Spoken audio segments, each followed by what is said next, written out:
choice right here. They would need for a couple of these to be successful to get this to come back. This come back to work. The NFL average 29%, 4 out of 14 this year. Remember the new rule in the NFL now, if this ball goes out of bounds, illegally touch anything like that, there's no re-kick inside of 5 minutes. It used to be that ball went out of bounds, you got another opportunity at it.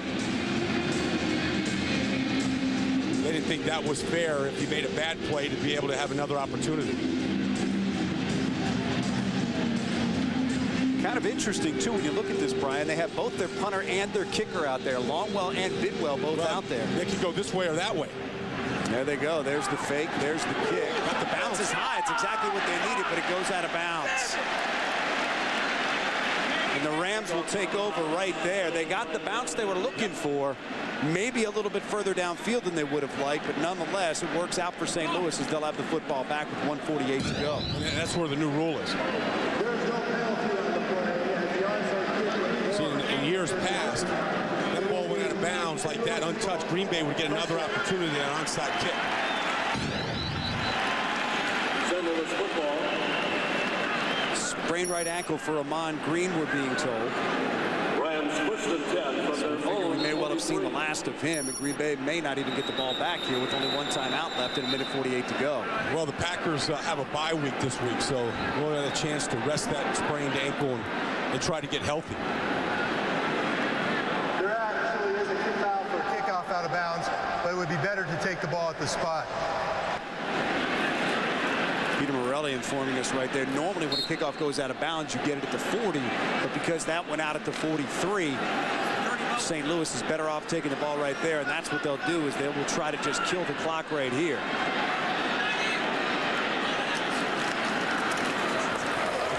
Give again is to Harris, right up the middle, across the 45 to the 47, gain of 4. That'll bring up second down. Green Bay will burn its final timeout. I guess the question a lot of people are going to ask, what the numbers this team is putting up, greatest show on turf back, Brian Baldinger.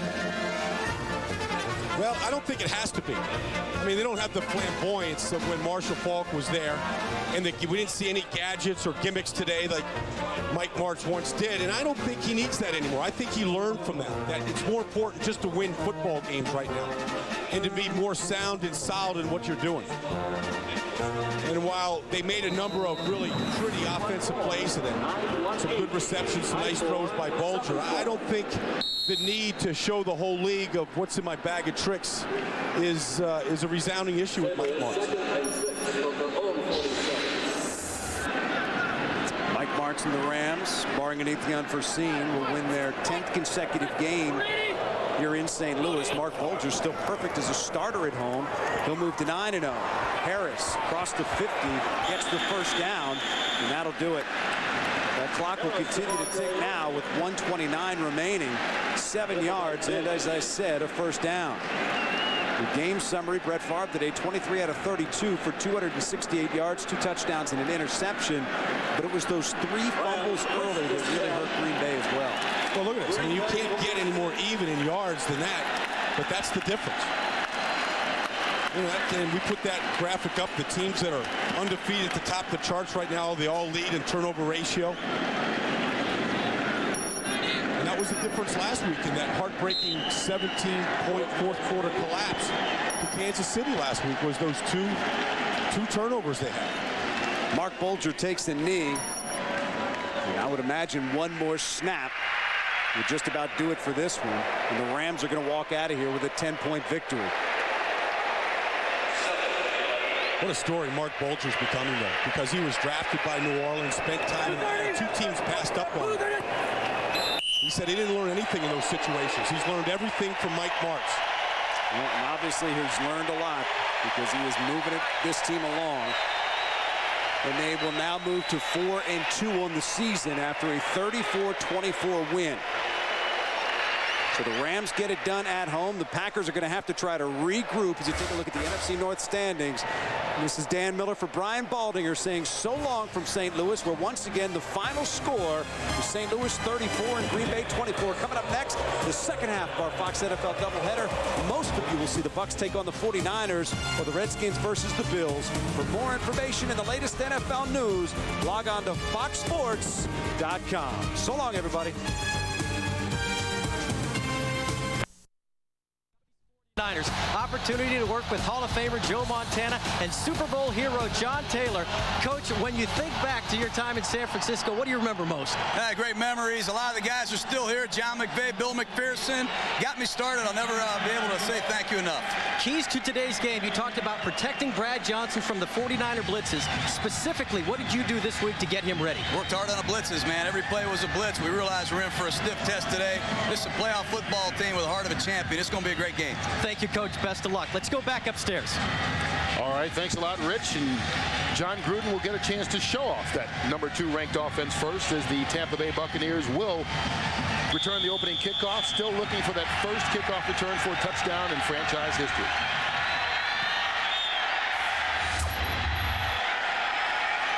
Aaron Stecker. And that record stays intact thanks to a big hit by the San Francisco 49ers. Well, we talked about Brad Johnson and what he has done. You see that completion percentage, and you mentioned there are 10 categories they keep for quarterbacks. He's #1 in 5, and in the top 5 in the other 5 in the NFC. And I think as much of a student as Brad Johnson has been of this game, he's taken it to a new level this year, where now he says that Gruden's got him thinking like a defensive player. So he's thinking what the defenses are thinking when he's preparing his offense.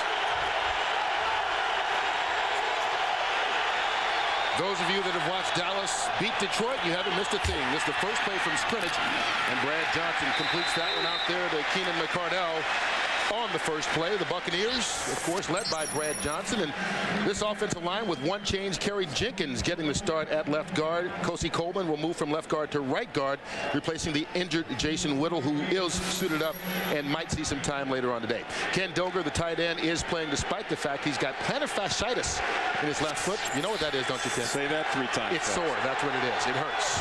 John Gruden calls the plays on the sideline. And this offense is ranked second in the league behind the Minnesota Vikings.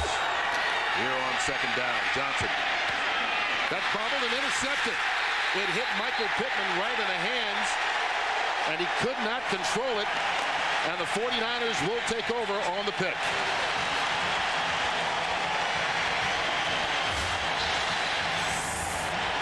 One of the things a lot of people talked about was the 49ers' 31-6 loss to this Tampa Bay team in the playoffs last year, Kurt.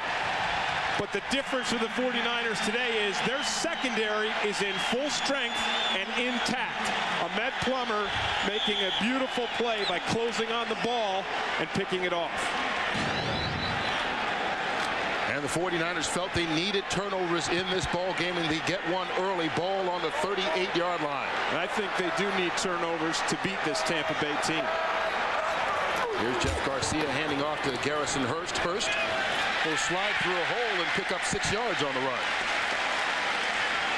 Jeff Garcia, beginning his 6th season as the quarterback of the 49ers, struggling more than he has been in the past, completing only 56% of his passes and throwing more interceptions than touchdowns so far. Up front, big changes on the left side of the line, where Quayne Harris and Kyle Kozer will start in place of Eric Heitman and Derek Deese, who are out with injuries. You saw Hurst get the carry out of the backfield to start things off, and the 49ers have a second down right on the 32. Hurst again. And he picks up the first down. We pick up our first update from JP down in Los Angeles. Hey, Kurt, take a look at the play of the day toward the end of the first half. Minnesota against Denver. Look at Culpepper throw this 47-yard pass, hooking up with Randy Moss. Now watch Moss. After he catches it, laterals over his head to Mo Williams. He takes it 12 yards to pay dirt. It goes down as a 12-yarder and a victory for Minnesota. They stay undefeated. Back to Kurt Menefee and Tim Green. That was in the playbook, wasn't it?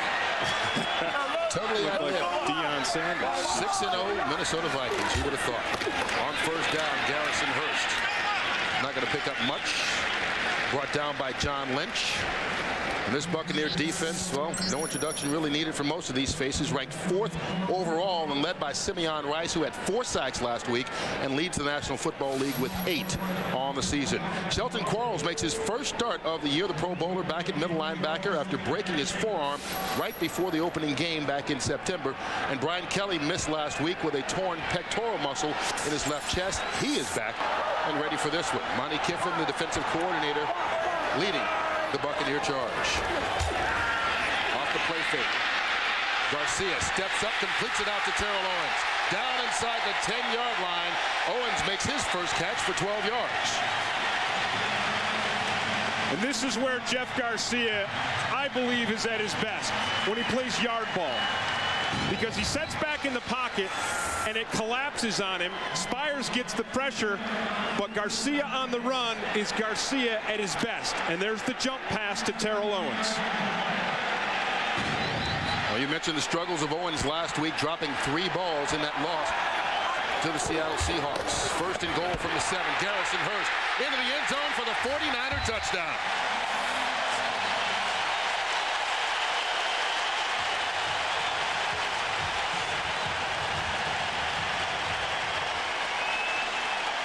'49ers could not have scripted this any better. Come out, get a big turnover, start to pound the ball down this Tampa Bay defense's throat with Garrison Hurst, mix it up with a successful pass by Jeff Garcia, then back to Garrison. That's the first time this season the Buccaneer defense has allowed a touchdown on the first possession, but this ball was started at the 38-yard line. Good field position by the 49ers, and they take advantage of it. Owen Potchman on for the extra point. And so the 49ers turn the turnover into a score. Garrison Hurst from 7 yards out, and it's 7-0 Niners. Ahmed Plummer got the pick off, and Garrison Hurst made it pay off.